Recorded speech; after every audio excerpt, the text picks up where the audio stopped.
어제 감난 특세 마지막 우리가 시간을 가지면서 했던 설교 가운데 여러분 세계 제일의 부호였던 앤드류 카네기의 사무실에 걸렸던 그림에 대한 말씀을 소개해 드린 적이 있습니다.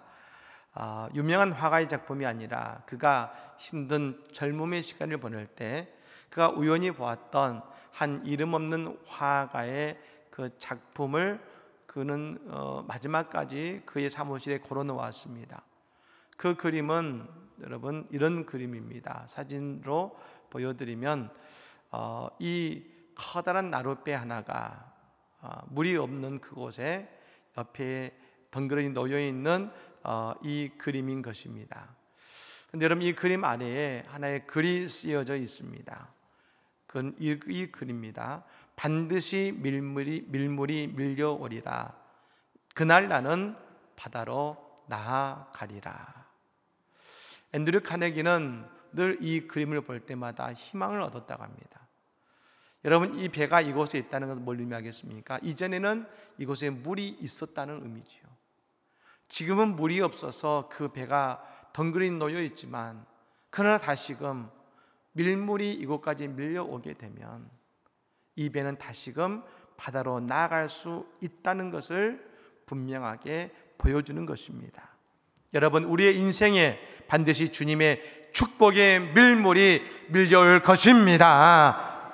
우리의 삶은 다시금 부활할 것입니다. 여러분 우리 모두에게 오늘 부활의 아침에 주님이 허락하시는 영광의 내일을 바라보는 오늘 이 아침의 예배가 다 되시기를 예수님으로 간절히 축복합니다. 아멘. 유명한 어거스틴의 고백록에 이런 글이 있습니다. 주님, 제가 당신 안에서 안식을 발견할 때까지 제 마음은 안식을 누리지 못합니다. 어거스틴의 이 고백은 아마 이렇게도 표현이 될 것입니다. 주님, 제가 당신 안에서 기쁨을 누릴 때까지 제 마음은 기쁨을 누리지 못합니다.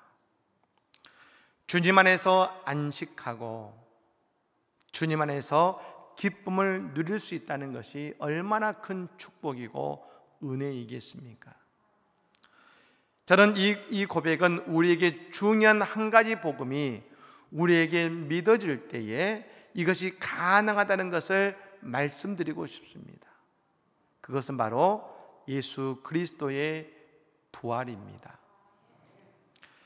바울 서신 속에 대표적으로 불리는 장들이 있습니다.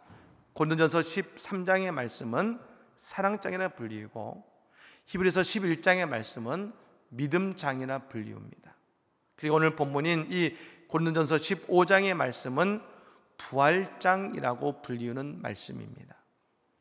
여러분 부활장을 시작하면서 바울은 이렇게 말합니다. 1절 말씀을 같이 읽겠습니다. 1절의 말씀입니다. 형제들아, 내가 너희에게 전한 복음을 너희에게 알게 하노니 이는 너희가 받은 것이요 또 그 가운데 선 것이라. 아멘. 오늘 바울 사도가 말합니다. 내가 너희에게 전한 복음이라 말합니다. 바울 사도는 고린도 이 교인들에게 복음을 전했습니다. 그 복음은 어떤 복음입니까? 바로 부활이라고 하는 복음인 것입니다. 예수님께서 이 땅에서 우리의 모든 죄를 사하시고 십자가에 달리셨지만 죽은 지 3일 만에 부활하셨다는 것입니다. 바로 이 부활이 복음입니다. 사도행전 2장의 말씀에 보면 오순절 마가의 다락방에 저 12제자와 120 문도가 성령의 충만한 은혜를 경험하고 그곳에 모여들은 디아스포라 유대인들에게 복음을 증거했습니다. 그들이 전한 복음이 바로 예수 그리스도의 부활이었습니다. 여러분, 그러므로 기독교의 시작은 바로 부활에서 시작되었다고 할 수 있는 것입니다. 복음이란 예수님께서 우리의 모든 죄를 대속하셔서 십자가에 달리셨고 그 예수님께서 부활하심으로 예수를 믿는 자는 모두 다 영생을 얻고 주님의 천국에 들어가게 된다는 것입니다. 여러분, 그러므로 구원은 뭡니까? 바로 이 복음을 믿는 자에게 주어지는 선물이라고 할 수 있는 것입니다. 바울 사도의 신학은 한마디로 부활의 신학이라고 할 수 있는 것이죠. 그 부활의 복음에 대해서 우리가 어떻게 하고 어떤 삶의 자세를 가져야 되는지를 바울 사도는 2절 말씀에 이렇게 우리에게 이야기해 줍니다. 같이 읽을까요? 읽습니다. 너희가 만일 내가 전한 그 말을 굳게 지키고 헛되이 믿지 아니하였으면 그로 말미암아 구원을 받으리라. 아멘. 따라해 보실까요? 내가 전한 그 말을 굳게 지키고, 할렐루야. 여러분, 내가 전한 그 말은 복음이죠. 부활의 복음입니다. 그것을 굳게 지키고라는 말은 헬라어 원어로 봤더니 이 굳게 지키고라는 말이 뭐냐면 아주 꽉 잡는다는 것입니다. 꽉 잡는다. 즉 우리는 이 부활의 복음을 우리의 삶에서 절대로 놓치면 안 되는 것입니다. 아주 꽉 붙잡아야 될 줄로 믿습니다. 여러분, 오늘 이 아침에 부활의 복음을 꽉 붙잡으시기를 간절히 축복합니다. 여러분, 그러면 이 부활의 복음을 꽉 붙잡는 자에게 어떤 일이 일어납니까? 오늘 본문 10절 말씀 우리 같이 한번 읽겠습니다. 10절의 말씀입니다. 그러나 내가 다 된 것은 하나님의 은혜로 된 것이니 내게 주신 그의 은혜가 헛되지 아니하여 내가 모든 사도보다 더 많이 수고하였으나 내가 한 것이 아니요 오직 나와 함께 하신 하나님의 은혜로다. 아멘. 제가 너무나 좋아하는 성경의 구절입니다. 여러분, 우리가 부활의 복음을 꽉 잡으면 우리는 내가 어떠한 상황 속에 있다 하더라도 우리는 하나님의 은혜 안에 거하게 될 줄로 믿습니다. 예. 부활의 복음을 꽉 잡으면 어떤 상황이든 하나님의 은혜 안에 거하게 되는 것입니다. 여러분, 이 고린도서 15장 10절의 말씀 우리는 잘 알고 있습니다. 많이들 암송하실 것입니다. 그런데 이 말씀이 부활장에 있다는 것은 잘 모르셨을 것입니다. 그런데 여러분, 이 말씀이 왜 중요합니까? 바울 사도가 도대체 무엇을 말하고 싶은 것입니까? 이 고린도서는 고린도 교회에 보내는 바울 사도의 편지이지요. 고린도 교회는 은사가 충만한 교회였습니다. 그 어떤 초대교회보다도 많은 은사가 임했고 그들은 많은 성경의 지식이 있었습니다. 그런데 여러분, 안타까운 사실은 하나님이 많이 주셨는데 그들은 늘 싸웠습니다. 네 파로 나누어 싸웠습니다. 게바파, 바울파, 아볼로파, 심지어 예수파 해가지고 그들은 네 패로 나누어서 그들은 늘 교회에서 싸웠습니다. 여러분, 왜 그들은 싸울 수밖에 없었을까요? 이유는 그들에게 은혜가 없었기 때문입니다. 은혜가 없으니 그들은 늘 다투고 싸웠습니다. 바울 사도는요 9절 말씀에 자신이 예수를 만나기 이전의 상태를 이렇게 설명합니다. 나는 사도 중에 가장 작은 자라 나는 하나님의 교회를 박해하였으므로 사도라 칭함 받기를 감당하지 못할 자니라. 여러분, 오늘 바울 사도가 사울이었을 때 왜 교회를 박해했습니까? 하나님을 몰라서가 아닙니다. 성경의 지식이 없어서가 아닙니다. 그가 부활의 예수를 만나지 못했기 때문이며 그가 하나님을 믿는다 하지만 하나님의 은혜가 없었기 때문에 교회를 박해하고 예수 믿는 사람을 잡아 가두고 죽인 것입니다. 여러분, 그때 사울은 자신의 수고가 인정받아야 됐습니다. 그때 그는 남들보다 더 대우받았어야 했습니다. 그가 이만큼 수고했으니 남들이 알아주고 이만큼 수고했으니 자신이 이만큼 높아지기를 원했습니다. 하지만 그가 하나님의 은혜를 받고 나니 그에게 그런 것들은 중요한 것이 아니었습니다. 그가 부활의 예수를 만나고 난 다음에 그의 삶의 가치관이 바뀝니다. 은혜를 받고 나니 그의 삶의 평가가 바뀌게 됩니다. 어떻게 해요?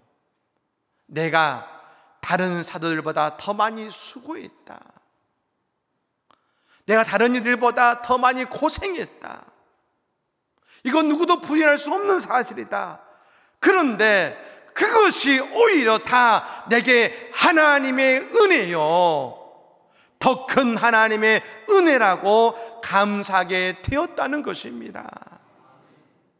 과거에 그 같으면 내가 왜 더 수고해야 돼? 내가 왜 더 고생해야 돼? 왜 내 수고를 알아주지 않아라고 얘기했는데, 그가 부활의 예수를 만나 하나님의 은혜를 경험하니 이것이 진정한 하나님의 은혜요, 내게 주신 더 큰 은혜입니다. 그는 감사하게 된 것입니다. 사랑하는 여러분, 오늘 우리에게 하나님의 은혜가 임한 줄로 믿습니다. 여러분, 오늘 우리에게 하나님의 은혜가 임한다는 건 다른 것이 아닙니다. 부활의 예수, 부활의 복음을 오늘 믿고 살아갈 때에, 그 부활의 복음을 온전히 붙들고 살아갈 때에 우리는 하나님의 은혜의 보좌 앞으로 나아갈 수 있는 것이지요. 그렇습니다. 복음이 나의 삶에 살아 역사할 때 우리의 삶에 은혜 충만합니다. 하지만 우리에게 복음의 확신이 없을 때 우리의 삶은 은혜가 없는 것입니다. 혹시 오늘 이 자리에서도 나는 교회에서 열심히 봉사했는데 왜 이리 힘들고, 나는 세상의 친구들에 비해서 손해보는 것 같으십니까? 내가 부활의 예수를 딱 붙들고 있으며 그 예수님과 함께 통회하고 있는가? 우리는 나의 믿음을 깊이 돌아보아야 되는 것입니다. 바울 사도의 신앙은 바로 부활의 예수를 만나면서 시작됐고, 그 부활의 예수를 평생 놓지 않는 것이 그의 은혜의 본질이었습니다. 여러분, 우리에게 부활의 소망과 부활의 예수를 붙드는 은혜가 있기를 간절히 축복합니다. 여러분, 그렇다면 왜 부활의 복음이 우리에게 은혜가 되는 걸까요? 여러분, 저는 오늘 말씀 속에 중요한 한 가지의 단어를 발견했습니다. 한번 따라해 볼까요? 성경대로. 오늘 본문 3절과 4절 말씀 우리 다 같이 한번 읽겠습니다. 3절 4절입니다. 내가 받은 것을 먼저 너희에게 전하였노니 이는 성경대로 그리스도께서 우리 죄를 위하여 죽으시고 장사 지낸 바 되셨다가 성경대로 사흘 만에 다시 살아나사 아멘. 여러분, 이 성경대로라는 이 말씀이 그 다음에 나오는 예수 그리스도의 사역과 그 은혜의 인생 속에 여러분 언급되어 있는 것 같지만 그 속에는 그 말씀이 여러분 들어있는 것입니다. 성경대로예요. 성경대로. 우리가 요한복음서를 지난 사순절에 묵상했습니다만, 요한복음서에서 예수 그리스도의 인생을 끊임없이 뭐라고 이야기하고 있습니까? 성경대로 응하게 하려 하심이라. 십자가 도상에서 내가 목마르다는 그 말씀도, 내가 다 이루었다는 그 말씀도, 그 한 말씀 하나도 그냥 된 것이 아니라 성경대로 응하게 하려 하심이라 말씀하셨습니다. 예수님의 모든 삶은 다 하나님의 말씀 안에 있었습니다. 부활도 성경대로, 즉 하나님의 말씀과 섭리에서 이루어진 축복의 사건이 바로 부활인 것입니다. 그런데 여러분, 세상은 어떻습니까? 세상은 모든 것을 발견할 때에 그것을 우연이라 말하고 우연히 이루어졌다고 말합니다. 한때 서울대에서 가장 많이 읽혔던 책이 총균세라고 하는 제레미 아이언스 박사의 책입니다. 여러분, 이 책의 내용에 그 문제적인 건 무엇이냐면, 왜 유럽과 미국은 잘 살게 되고 아프리카와 인도 같은 나라는 못 살고 어려운 삶을 살아가는가? 그 물음을 설명하다가 맨 마지막에 그 이유를 한마디로 말합니다. 그건 환경의 차이고 환경 때문이다. 환경 결정론이죠. 근데 여러분, 그것으로 끝난 것이 아니라 그 다음에 그는 뭐라고 말하고 있냐면, 그럼 왜 그들이 이런 환경 속에 살게 됐느냐? 우연이다. 우연히 살게 되었다. 그러니 그들의 삶의 결과는 우연의 결과라는 겁니다. 여러분, 오늘 우리의 삶이 다 우연의 결과면 얼마나 안타까울까요? 하지만 바울 사도는 말합니다. 예수님의 오심도 십자가와 부활은 우연의 사건이 아니라 성경대로 하나님의 말씀과 섭리와 사랑 속에서 이루어진 사건이라는 것입니다. 여러분, 부활은 하나님이 이루신 축복의 사건인 줄 믿습니다. 부활은 우리에게 하나님께서 영원한 생명을 주신 은혜의 선물인 줄로 믿습니다. 그래서 바울 사도는 뭐라 말합니까? 고린도서 15장 19에서 20절 말씀에 그런 이렇게 고백하죠.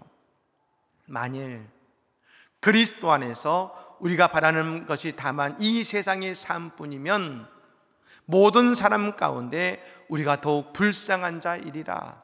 그러나 이제 그리스도께서 죽은 자 가운데서 다시 살아나사 잠자는 자들의 첫 열매가 되셨도다. 여러분, 얼마나 놀라운 사실입니까? 기쁨의 사실입니까? 부활이 없으면 우리는 가장 불쌍한 삶일 수밖에 없습니다. 그런데 주님은 죽은 자 가운데서 다시 살아나셔서 우리의 부활의 첫 열매가 되어주신 것 아니겠습니까? 부활이 없으면 우리의 믿음은 헛것입니다. 하지만 부활은 사실입니다. 우리에게 부활은 분명히 있습니다. 여러분이 부활의 아침에 우리 모두 부활의 신앙을 붙잡으시기를 바랍니다. 부활의 복음이 우리에게 임할 때 우리의 삶은 날마다 은혜가 충만하게 될 것입니다. 그때에 우리의 인생은 부활할 것입니다. 우리의 생명도 부활할 것입니다. 이 아침 우리의 모두에게 부활의 믿음이 분명히 고백되어지고 그 부활의 은혜 속에 살아가는 우리 모두가 되시기를 예수님으로 간절히 축복합니다. 아멘.